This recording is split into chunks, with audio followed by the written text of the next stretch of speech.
सभी को नमस्कार। आज की इस क्लास में हम बात करेंगे जो रीड स्पेशल में आपके शैक्षिक परिदृश्य के अंतर्गत एक इकाई दी गई है जिसमें लिखा हुआ है कि विद्यालय प्रबंधन और प्रबंधन समितियां। तो उस कैटेगरी के अंदर आज हम शैक्षिक परिदृश्य का जो एक आपका टॉपिक है उस टॉपिक की दोस्तों चर्चा करने वाले हैं।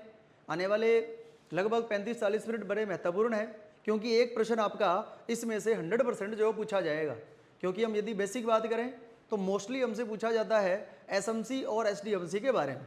तो आज की सेशन के बाद आपका ये बिल्कुल क्लियर सा फंडा हो जाएगा कि विद्यालयों में एसएमसी क्या है, उसके कार्य क्या है, क्या उसकी संरचना होती है, कौन से स्कूलों के अंदर एसएमसी संचालित की जा रही है और एसडीएमसी क्या है और उसकी संरचना किस प्रकार की होती है। तो स्टार्ट करते हैं आज का सेशन। और आज के सेशन में हमारा मुख्य फोकस रहेगा दोस्तों, वो रहेगा विद्यालयों के अंतर्गत जो दो छोटी छोटी कमेटियां चलती है, एक एसएमसी और एक एसडीएमसी।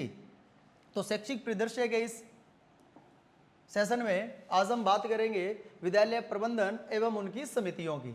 तो सबसे पहले यदि हम समितियों पे जाने से पहले हम ये बात करें कि विद्यालय प्रबंधन क्या होता है, तो बड़ा सामान्य सा उत्तर है। देखिएगा कि विद्यालय के जो भी मानवीय संसाधन है, विद्यालय के जो भौतिक संसाधन हैं, उन संसाधनों का अधिकाधिक उपयोग करके जब हम विद्यालय को उन्नति की ओर लेके जाते हैं, विद्यालय को और अधिक बेहतर बनाने का काम करते हैं, तो वो विद्यालय प्रबंधन जो है वो दोस्तों कहलाता है। तो हम यूँ कहें कि विद्यालय के मानवीय और भौतिक संसाधनों का अधिक प्रयोग करके विद्यालय के जो पूर्व निर्धारित उद्देश्यों को प्राप्त करने का जो सामूहिक प्रयास है दोस्तों, वही आपका विद्यालय प्रबंधन कहलाता है। तो आप एक बेसिक सी बात याद रख सकते हैं कि जब विद्यालय के अंदर जो भी मानवीय मतलब जो लोग हैं या विद्यालय के जो भौतिक संसाधन हैं उनका प्रयोग करके जब हम विद्यालय ने जो उद्देश्य निर्धारित किए हैं उनको प्राप्त करने का जब सभी के द्वारा, ना अकेले प्रिंसिपल या प्रधानाध्यापक के द्वारा और ना अकेले किसी शिक्षक के द्वारा, जब सारे मिलकर उन उद्देश्यों की पूर्ति या प्राप्ति करने का प्रयास करते हैं, तो वो दोस्तों विद्यालय प्रबंधन की श्रेणी के अंतर्गत आता है। अब ये वाली स्लाइड बड़ी महत्वपूर्ण है। कई बार इनमें से सीधा प्रश्न उठ के आ जाता है कि विद्यालय प्रबंधन के तत्व या संसाधन कौन से होते हैं। तो बेसिकली 3 भागों में हमने इनको बांटा है। एक आपका होता है जी भौतिक संसाधन, एक होता है दोस्तों मानवीय संसाधन और एक होता है जी वित्तीय संसाधन। तो ये पूछ लेता है कि आपका भौतिक संसाधन है या मानवीय संसाधन है या वित्तीय संसाधन है। भौतिक संसाधन का मतलब जैसे विद्यालय का जिसमें भवन आएगा, विद्यालय का पुस्तकालय है, कंप्यूटर लैब है, प्रयोगशाला है, खेल मैदान है, ये सारी चीज़ें आपकी फिजिकल स्ट्रक्चर के अंतर्गत जो है वो आती है। बात करें मानवीय संसाधन की तो इसमें स्कूल के संस्था प्रधान है, वो प्रिंसिपल हो सकते हैं, हेडमास्टर हो सकते हैं, विद्यालय के अंदर कार्यरत शिक्षक है, जितने भी अधीनस्थ कर्मचारी हैं, विद्यार्थी है, विद्यार्थी के अभिभावक है और जिस समाज के अंदर वो विद्यालय सिचुएटेड है उसके जितने लोग हैं वो दोस्तों मानवीय संसाधन का हिस्सा रहेंगे। तो आप ध्यान रखिए, मानवीय संसाधन में एक प्रकार से व्यक्ति आएंगे और भौतिक संसाधन में विद्यालय का इंफ्रास्ट्रक्चर जो है वो यूज किया जाएगा। और वित्तीय में जैसे नाम से ही है कि वित्तीय के अंदर दोस्तों धन आता है। तो ये हमें याद रखना है अलग अलग कि मानवीय संसाधन जो व्यक्तियों से संबंधित है, भौतिक संसाधन जिसमें फिजिकल चीज़ें जो भी हमारा सामान है एक प्रकार से, है ना, चाहे वो कंप्यूटर लैब है, पुस्तकालय है, वाचनालय है, या हम फर्नीचर की बात करें, विद्यालय के कमरे हैं, विद्यालय की साफ सफाई है, वो सारी की सारी चीज़ें आपकी भौतिक संसाधन के अंदर दोस्तों आ जाएगी।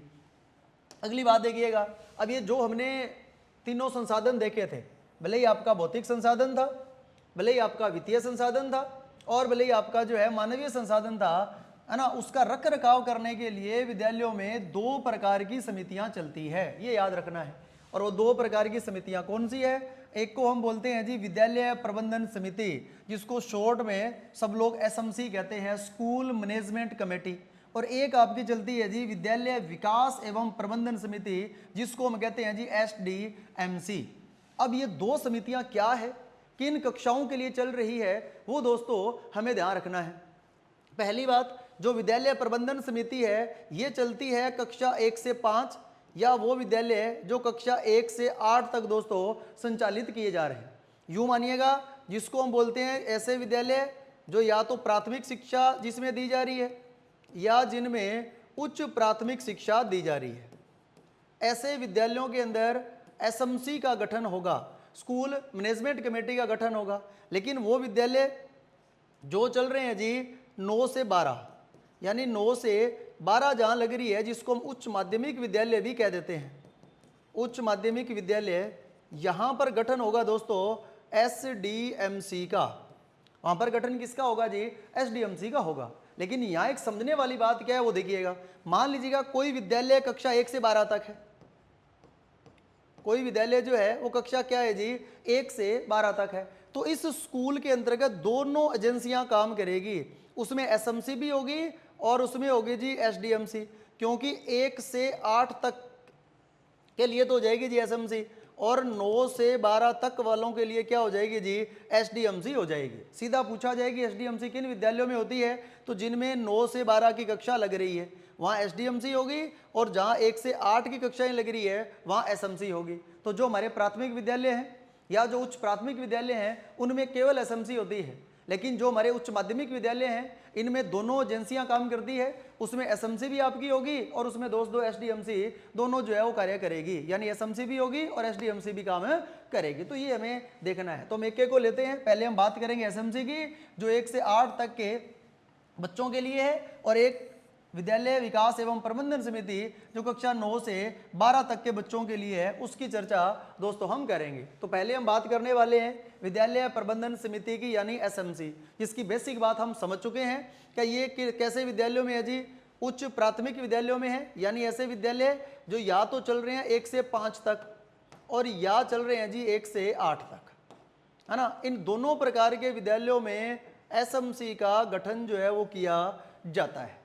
अब किस नियम के अंतर्गत किया जाता है, सदस्यों की संख्या क्या है, कितनी सभाएं इसके अंतर्गत होती है, वो सारी चर्चा दोस्तों अब हम करेंगे। तो एक एक बात हमारी महत्वपूर्ण है।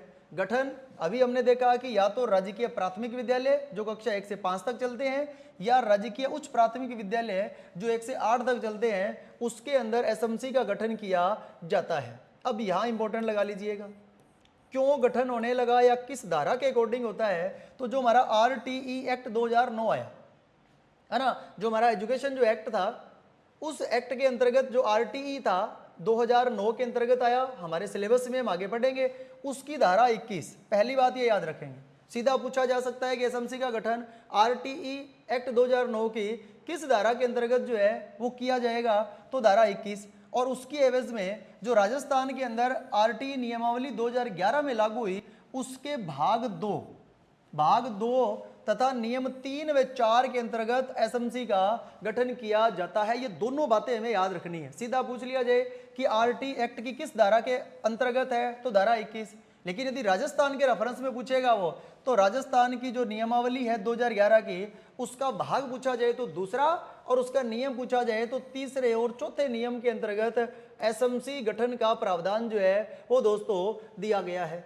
उद्देश्य क्या है? सामान्य सा है कि विद्यालय की गुणवत्ता के अंदर सुधार हो, चीजों के अंदर पारदर्शिता बनी रहे, विद्यालय की समुदाय के प्रति जवाबदेही हो, और सामुदायिक सहभागिता, यानी जो बाहर के लोग हैं उनका भी विद्यालय के अंतर्गत जो है वो सहयोग रहे। तो उस लिए SMC का गठन दोस्तों किया जाता है। ये चारों शब्द याद रखिए, विद्यालय की गुणवत्ता में सुधार हो, विद्यालय के कार्यों में पारदर्शिता रहे, विद्यालय की समाज के प्रति जवाबदेही हो, और समुदाय जो है उसका भी दोस्तों विद्यालय के साथ में सहयोग बना रहे। इसलिए RTE एक्ट 2009 या राजस्थान नियमावली 2011 के नियम 3 और 4 या धारा RTE की 21 के अंतर्गत जो है SMC के गठन का प्रावधान दोस्तों किया गया था।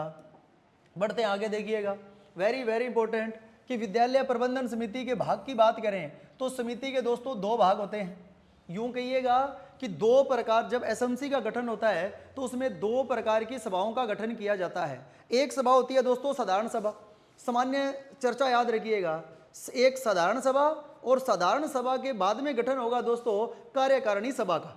साधारण सभा का मतलब ये हुआ कि एक प्रकार से उस विद्यालय के अंतर्गत जितने भी बच्चे हैं उन बच्चों के माता पिता, सारे के सारे शिक्षक, या उस कैचमेंट एरिया के अंदर जहां वो विद्यालय है वहां जो भी जनप्रतिनिधि आ रहा है, चाहे वो विधायक महोदय हैं, चाहे वो आपके MLA MP हैं, या कोई पार्षद है, वार्ड पंच है, सरपंच है, जो भी जनप्रतिनिधि उस कैचमेंट एरिया के अंतर्गत आते हैं, वो सारे के सारे दोस्तों साधारण सभा के सदस्य होते हैं।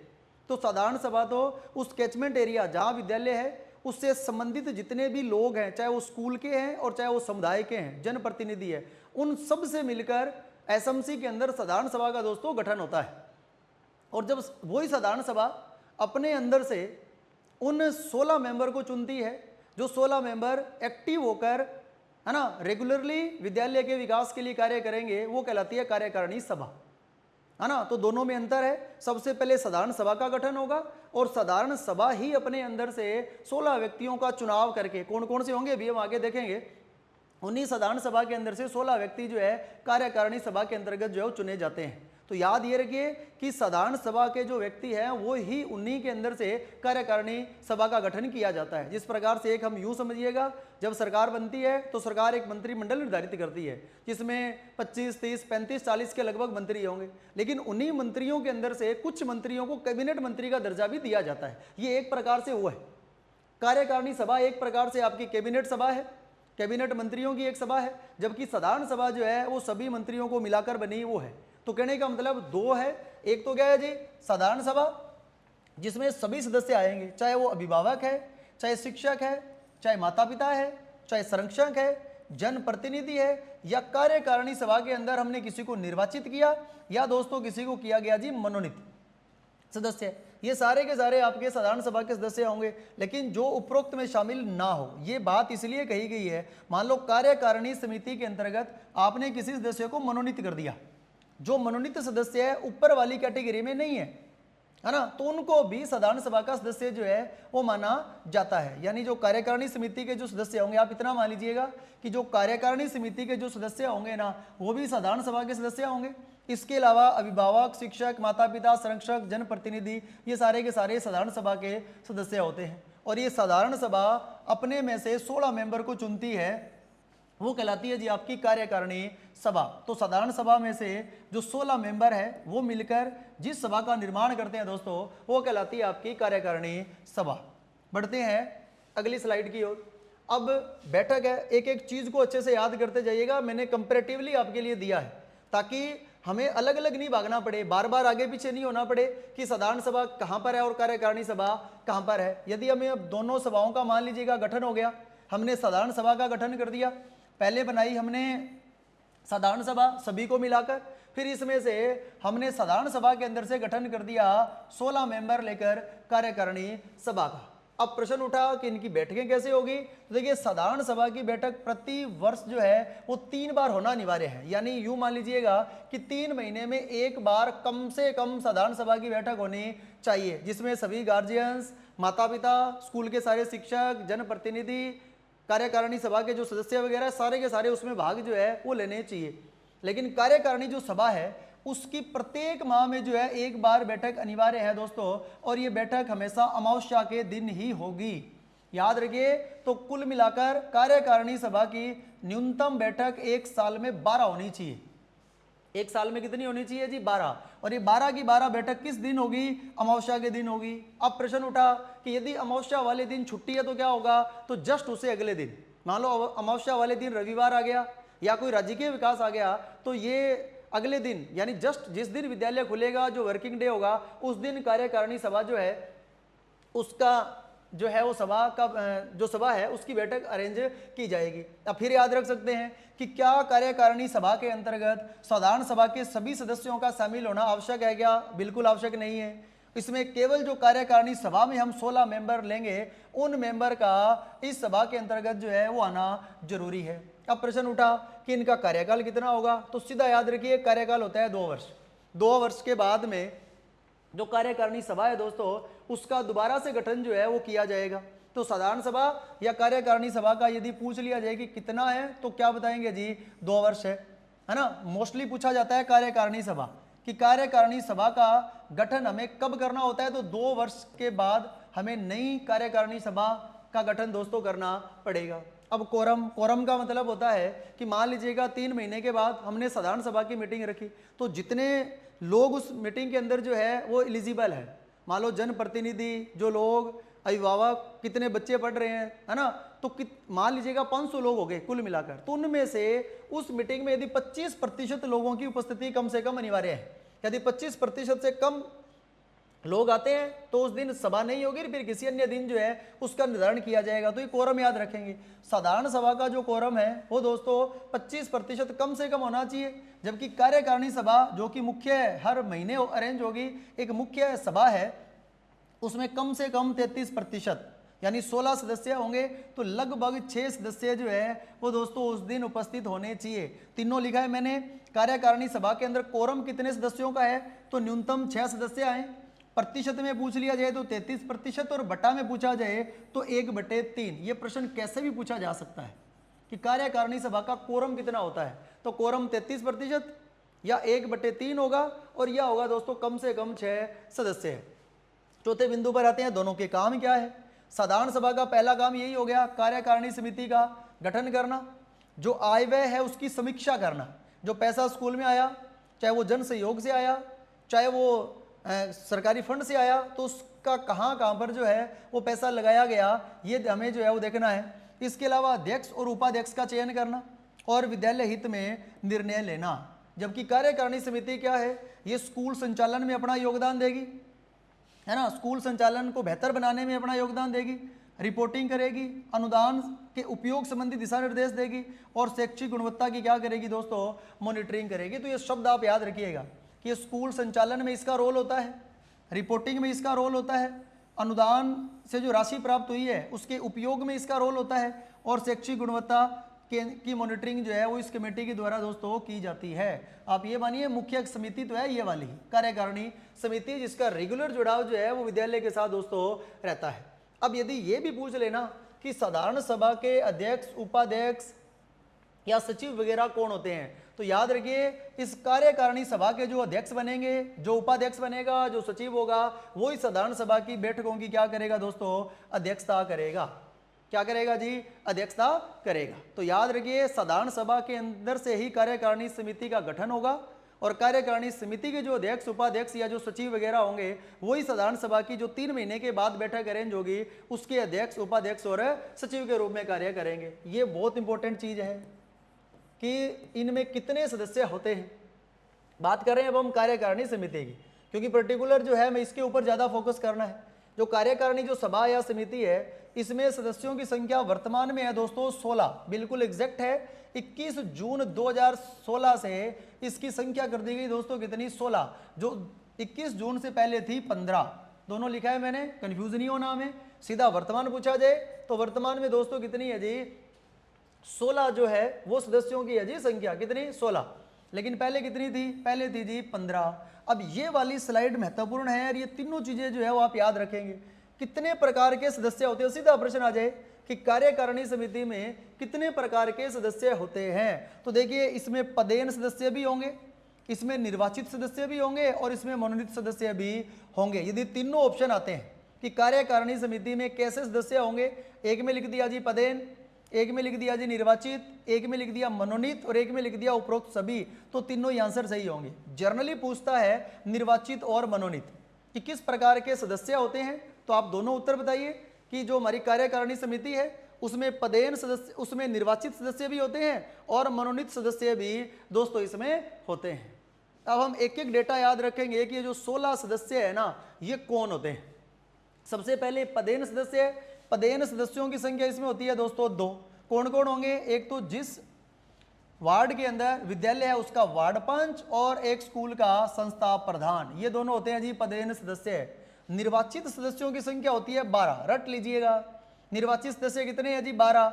उसमें एक होगा अध्यापक, पहली प्राथमिकता रहेगी महिला अध्यापक को, नहीं है तो पुरुष अध्यापक। वह अभिभावक और संरक्षक हैं उनमें से लिए जाएंगे दोस्तों 11, यानी एक तो स्कूल का अध्यापक हो गया। प्रश्न आ जाए कि निर्वाचित सदस्यों में से कितने स्कूल के अध्यापक होंगे, तो एक तो होगा स्कूल का अध्यापक, है ना, तो 2 तो हो गए जी आपके पदेन।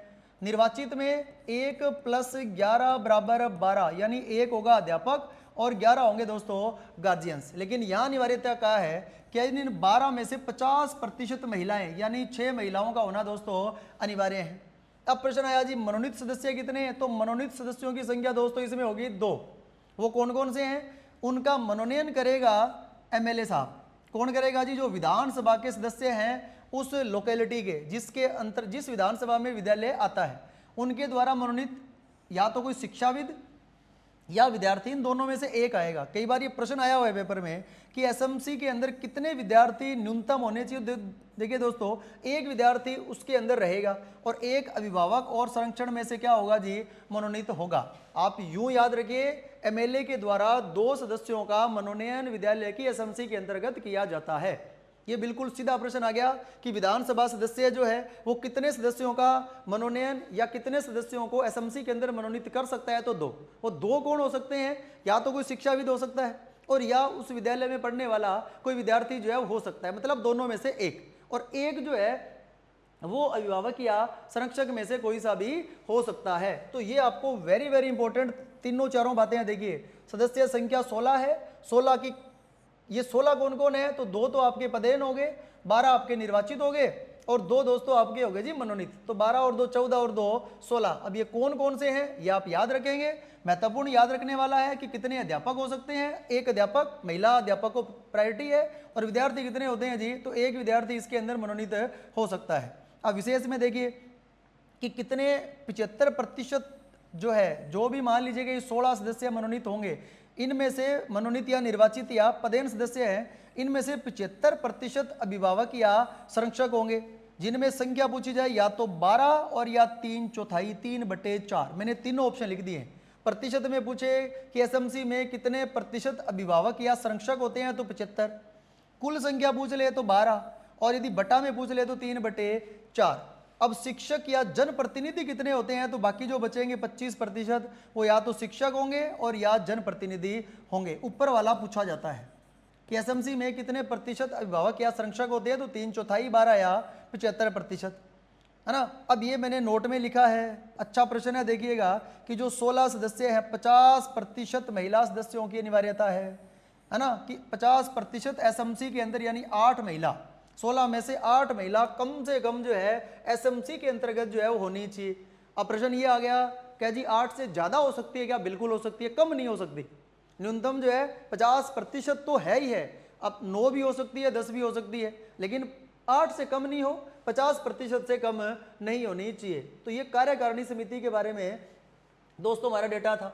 अब क्या है कि ये जो सभा है, चाहे हमारी साधारण समिति है और चाहे हमारी कार्यकारिणी समिति है, इसकी सदस्यता कब समाप्त हो सकती है, जो मेन पॉइंट होगा मैं वो आपको बता रहा हूँ। सामान्यतः देखिए, मृत्यु हो गई या त्यागपत्र दे दिया या निर्वाचित पदेन के सदस्य निर्वाचित या पदेन नहीं रहे। मान लो जिनको हमने निर्वाचित किया, जो पदेन सदस्य थे वो निर्वाचित या पदेन सदस्य नहीं रहे, या बालक के विद्यालय छोड़ने पर, ये सबसे महत्वपूर्ण है। देखिएगा, यानी इस बात को ध्यान रखिएगा कि कोई अभिभावक या संरक्षक तब तक एसएमसी का सदस्य रह सकता है जब तक उसका बालक उस विद्यालय के अंदर पढ़ रहा है। यदि किसी भी कारण से वो बच्चा, मान लो 8वीं तक का विद्यालय था, वो बच्चा 8वीं पास कर गया और अपनी टीसी ले गया, 5वीं तक का विद्यालय था और वो बच्चा 5वीं पास कर गया और अपनी टीसी ले गया, तो जिस दिन उस बच्चे की टीसी कट जाएगी उसके बाद वो साधारण सभा का सदस्य दोस्तों नहीं रहेगा। और यही कार्यकारिणी समिति में भी है कि मान लो उस व्यक्ति को हमने कार्यकारिणी समिति में ले रखा था, तो जिस दिन वो बच्चा उस स्कूल को छोड़ के चला गया, उसी दिन से उसकी कार्यकारिणी समिति या साधारण सभा से उसकी दोस्तों सदस्यता जो है अपने आप समाप्त हो जाएगी। तो ये वाला बिंदु हमें सबसे महत्वपूर्ण जो है वो ध्यान रखना है। फिर यही देखिए, कार्यकारिणी सभा के अंदर जो 16 मेंबर हमने चुने, उन 16 मेंबर का क्या हो सकता है कि उन 16 में से किसी को कानून द्वारा दंडित कर दिया गया, या वो भ्रष्टाचार के अंदर लिप्त पाया गया, या बालक के द्वारा, यानी उसके बालक ने या उसके बच्चे ने विद्यालय छोड़ दिया। और ये दोनों बातें इसकी याद रखनी है हमें कि 3 लगातार बैठक से वो अनुपस्थित रहा तो भी उसकी सदस्यता समाप्त हो सकती है। क्योंकि कार्यकारिणी सभा की हमने देखा कि साल में 12 मीटिंग होगी अमावस्या के दिन, और यदि वो लगातार, मान लो ऐसा नहीं है अभी पहली में नहीं आया, दूसरी में आ गया, तीसरी चौथी में नहीं आया, 5वीं में आ गया, तो सदस्यता समाप्त नहीं होगी। क्रमिक रूप से 3 यानी 3 महीने लगातार यदि वो अनुपस्थित है, एब्सेंट है, तो उसकी सदस्यता समाप्त हो सकती है। आप ये बात याद रखिए। और साधारण सभा या कार्यकारिणी सभा, एक बात को अपने जहन में उतार लें कि इसके जो भी सदस्य, अभिभावक जो सदस्य है, वही अभिभावक इसके सदस्य होंगे जिनका बच्चा उस स्कूल में पढ़ रहा है। जो हमने संरक्षक या अभिभावक की जो बात की है ना, एसएमसी के अंतर्गत जो अभिभावक लिए जाएंगे उनका बच्चा उस स्कूल के अंदर पढ़ता होना चाहिए। किसी भी ऐसे व्यक्ति को इसमें नहीं लिया जाएगा। निर्वाचित सदस्यों के अंतर्गत पदेन हो सकता है, पदेन हो सकता है और यह आपका मनोनीत भी हो सकता है। लेकिन जो निर्वाचित सदस्य है ना, 11 जो निर्वाचित सदस्य हैं, उन निर्वाचित सदस्यों के बच्चे जो है इस स्कूल के अंदर पढ़े होने चाहिए। और साधारण सभा में तो स्कूल के सारे ही जो बच्चे हैं उनके माता पिता आ जाएंगे। तो एक लाइन में हम इसको खत्म करें तो उस स्कूल के अंदर जो बच्चे पढ़ रहे हैं वहां तक उसके माता पिता इन किसी भी सभा का सदस्य रह सकते हैं। लेकिन जिस दिन उन्होंने अपने बच्चे को उस विद्यालय से निकाल लिया, वो बच्चा पास आउट हो गया, उसने टीसी कटा ली, उस दिन से जिस भी सभा का वो सदस्य है उसकी सदस्यता दोस्तों ऑटोमेटिक जो है वो समाप्त हो जाएगी। अब देखिए एसएमसी के अंदर जो पदाधिकारी हैं उसमें एक तो होता है जी अध्यक्ष, है ना। अध्यक्ष केवल निर्वाचित अभिभावकों में से कोई एक। अभी हमने बात करी 11 + 1, एक शिक्षक था, तो 11 जो निर्वाचित अभिभावक है उनमें से ही किसी एक को अध्यक्ष बनाया जाता है। कार्य क्या है इसका? एसएमसी की बैठकों की करेगा दोस्तों अध्यक्षता। और बराबर मत आने पर, मान लो कोई ऐसा इशू हो गया जिसपे वोट डलाने हैं, ये तब तक अपना मत नहीं देगा जब तक कि एक प्रकार से उसके ऊपर आने वाले मत समान नहीं हो जाते। लेकिन मान लो यदि बराबर आए, 5-5 बंट गए, तो ये अपना निर्णायक मत देगा। अच्छा प्रश्न है, याद रखिए। उपाध्यक्ष जो है कार्यकारिणी के निर्वाचित अभिभावकों में से कोई एक होगा। मतलब कार्यकारिणी के जो लोग हैं 16 मेंबर के अंदर से ही हम क्या चुनेंगे जी? उपाध्यक्ष का चुनाव करेंगे। और इसका काम क्या है कि अध्यक्ष की अनुपस्थिति में कार्य संचालन करना। इसके अलावा देखिए विशेष बात में याद रखना है कि मान लो अध्यक्ष भी उपस्थित नहीं है और उपाध्यक्ष भी उपस्थित नहीं है, मतलब दोनों उपस्थित नहीं है, तो जो वरिष्ठतम निर्वाचक सदस्यों में से एक सदस्य को अस्थायी रूप से क्या बनाया जाएगा जी? अध्यक्ष बनाया जाएगा। जो निर्वाचित सदस्य हैं उनमें जो सबसे वरिष्ठतम है, जो सबसे बड़ा है, सबसे वरिष्ठतम है, उसको उस दिन या उस सभा का संचालन करने के लिए, उस बैठक का संचालन करने के लिए अस्थायी तौर पर जो अध्यक्ष बना दिया जाएगा। और इंपॉर्टेंट बात है जी ये वाली कि सचिव कौन होता है। देखिए तो सचिव जो है वो स्कूल का हेड मास्टर होगा। हालांकि प्रधानाचार्य हम नहीं कहेंगे, प्रधानाचार्य एसडीएमसी के अंतर्गत आएगा। यानी एचएम, स्कूल का जो एचएम है, जो संस्था प्रधान है, वो दोस्तों सचिव होगा। तो ये तीनों बातें याद रखिए। 3 महत्वपूर्ण पदाधिकारी हैं। अध्यक्ष है, निर्वाचित विभागों में से एक बनेगा, उपाध्यक्ष जो 16 है उन्हीं में से एक उपाध्यक्ष बनेगा, और सचिव जो है वो अपने आप ही जो स्कूल का हेडमास्टर, संस्था प्रधान है, वो सचिव के रूप में एसएमसी में कार्य करेगा। और ये चारों कार्य उसके याद रखिएगा। बैठकों का एजेंडा कौन तैयार करता है? सचिव तैयार करता है। आय व्यय का लेखा कौन, जो धनराशि प्राप्त हुई अनुदान किसी भी प्रकार से, तो वो कहाँ कहाँ खर्च हुई उसका लेखा जोखा रखेगा। एसएमसी का रिकॉर्ड उसके पास रहता है। और बैठक बुलाने का काम जो है वो सचिव का ही होता है। इंपॉर्टेंट फैक्ट है, चारों बातें याद रखेंगे। पूछा जा सकता है कि एसएमसी के बैठकों की एजेंडा कौन तैयार करता है? तो सचिव। आय व्यय का लेखा कौन रखता है? तो सचिव। एसएमसी का रिकॉर्ड कौन रखेगा? सचिव। और बैठकों को कौन बुलाएगा? तो सचिव दोस्तों बुलाएगा। लास्ट एसएमसी की बात करें, क्या इसके कार्य हैं, तो हम पहले भी पढ़ चुके हैं। एसएमसी का कार्य है कि विद्यालय का संचालन कराना और विद्यालय की मॉनिटरिंग करना। इसके अलावा ये इंपॉर्टेंट है, विद्यालय विकास योजना तैयार करना, जो 3 वर्ष के लिए तैयार की जाती है। यानी 3 वर्षीय विद्यालय विकास योजना जो है वो तैयार करना भी एसएमसी का काम है। अनुदान या जो वित्त प्राप्त होता है उसका लेखा जोखा रखना, नामांकन या उपस्थिति की मॉनिटरिंग करना, एमडीएम का निरीक्षण करना, और सामाजिक जो ऑडिट हो रही है उसका निरीक्षण करना। ये 5 रट लीजिएगा, प्रश्न आ जाता है यहाँ से कि एसएमसी का कार्य क्या है। तो मैंने बिल्कुल शॉर्ट में दिए हैं। संचालन और मॉनिटरिंग इनका काम है। विकास योजना तैयार कराना है, अनुदान या वित्तीय लेखा जोखा रखना है, नामांकन या उपस्थिति को मॉनिटर करना है, एमडीएम के ऊपर निगरानी रखनी है, और सामाजिक ऑडिट या जो इन्वेंशन है वो भी इनके कार्य के अंतर्गत जो है वो कराती है। समय समय पर पैसे की ऑडिट जो है वो होती रहे। अब देखिए कि एसएमसी के जो निर्णय हैं उनकी क्या प्रक्रिया रहती है, तो वो दोस्तों सर्वसम्मति से लिए जाते हैं। किसी एक का इसके ऊपर जो है वो अधिकार नहीं है। जो भी निर्णय होगा, जो सदस्य है एसएमसी के सदस्य मिलकर जो निर्णय करेंगे उसी निर्णय को माना जाता है। एसएमसी का बैंक खाता कहाँ होता है? तो कोई भी सहकारी या जो राजकीय बैंक है, या तो सहकारी बैंक हो और या राजकीय बैंक हो, उसी के अंदर उसका बैंक खाता होना चाहिए। और लेन देन तो 2 व्यक्तियों के संयुक्त हस्ताक्षर से चेक के माध्यम से वो धनराशि निकाली जा सकती है। वो धनराशि अध्यक्ष या अध्यक्ष व सचिव। अब देखिए सीधा प्रश्न आ जाए, कंफ्यूज नहीं होना कि इसका अध्यक्ष कौन होता है।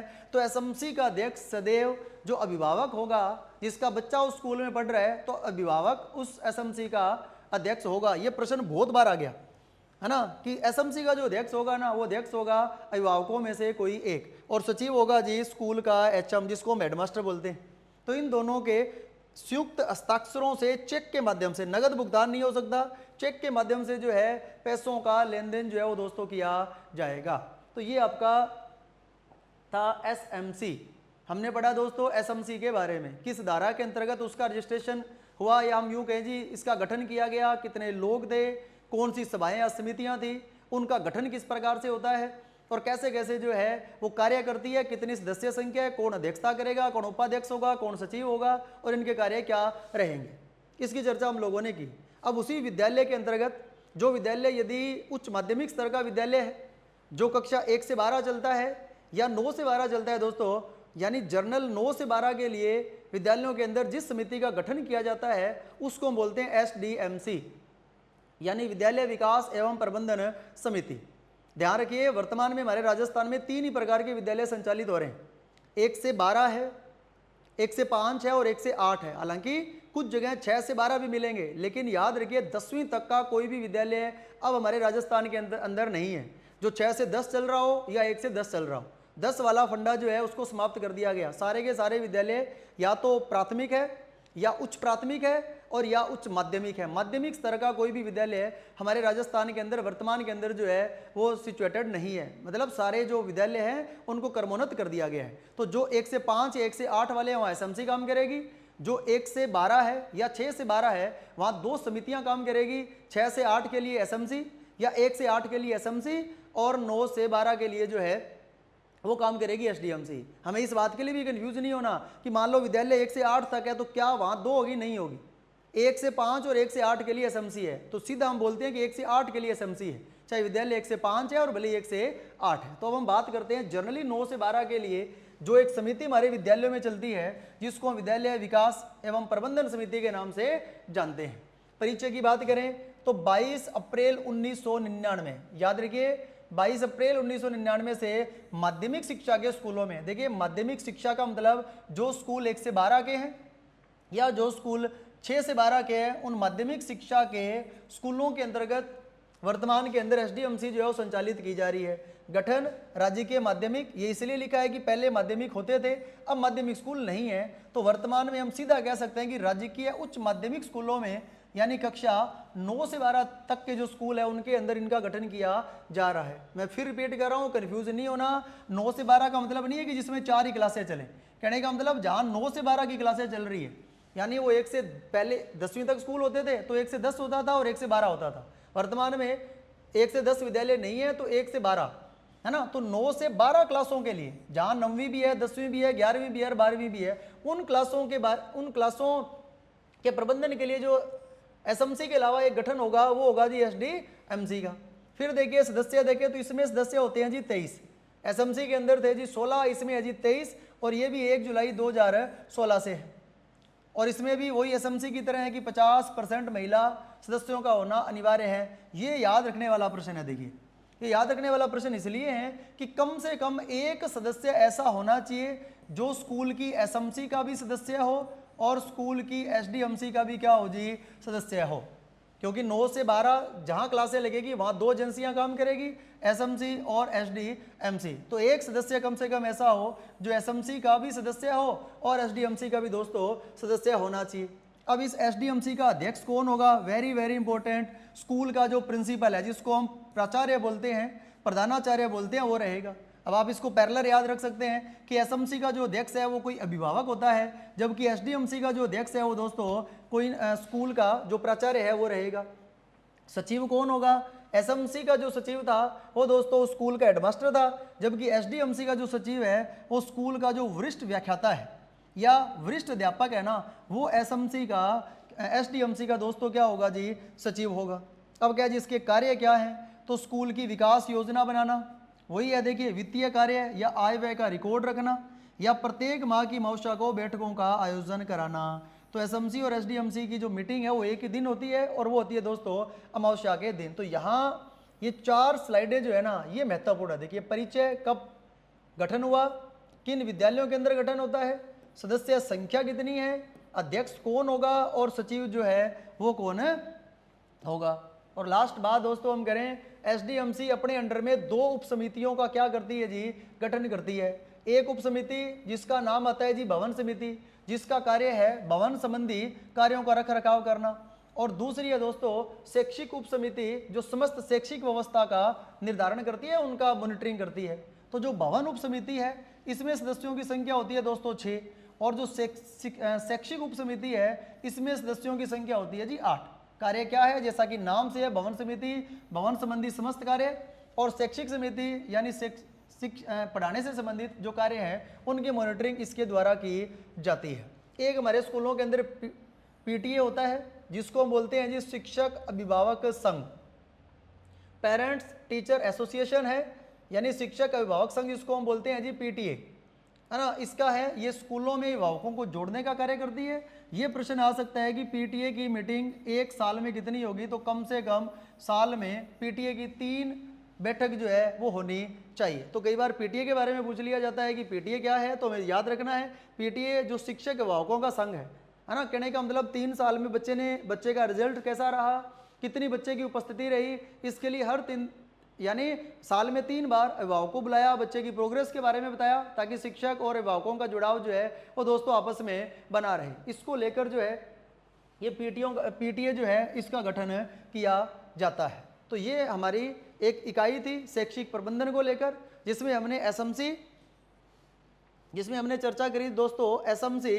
और एसडीएमसी की, है ना। तो जब भी आप इसके नोट्स बनाएं, एक पैरेलल बनाएं कि एसएमसी का गठन कब हुआ, एसडीएमसी का गठन कब हुआ, किस एक्ट के अंतर्गत हुआ, यहाँ कब हुआ, इसका अध्यक्ष कौन होता है, इसका अध्यक्ष कौन होता है, इसका सचिव कौन होगा, इसका सचिव कौन होगा, इसमें सदस्य संख्या कितनी है, इसमें सदस्य संख्या कितनी है। तो ये पैरेलल 8-10 प्रश्न जो है ना वो दोस्तों हमारे पास आ जाएंगे, और उसे क्या होगा कि हम कंपैरेटिवली जो है उसको याद कर पाएंगे। तो ये हमारा शैक्षिक परिदृश्य की एक इकाई थी, जिसको हमने विद्यालय प्रबंधन और उसकी समितियों के बारे में जो है वो दोस्तों पढ़ा। उम्मीद है कि आपको सेशन पसंद आएगा, उम्मीद है कि आपकी चीज़ें बहुत सारी क्लियर होगी। बावजूद इसके यदि आपका कोई प्रश्न है तो आप इस वीडियो के कमेंट बॉक्स के अंदर अपना प्रश्न डालें। ये जो नीचे पट्टी चल रही है जिसमें एक हमारा टेलीग्राम चैनल भी लिखा हुआ है, साइकोलॉजी विद प्रमोद सर, आप उसको ज्वाइन कर सकते हैं। इससे संबंधित जितने भी पीडीएफ या हम कुछ टेस्ट गूगल फॉर्म के थ्रू अरेंज करेंगे तो उसी टेलीग्राम ग्रुप के माध्यम से जो है वो दोस्तों होंगे। बाकी आगे की जो भी जानकारी होगी वो आपको वीडियोस के साथ साथ में जो है वो दे दी जाएगी। मिलते हैं नेक्स्ट वीडियो के साथ एक नए कंटेंट के साथ, तब तक के लिए थैंक यू।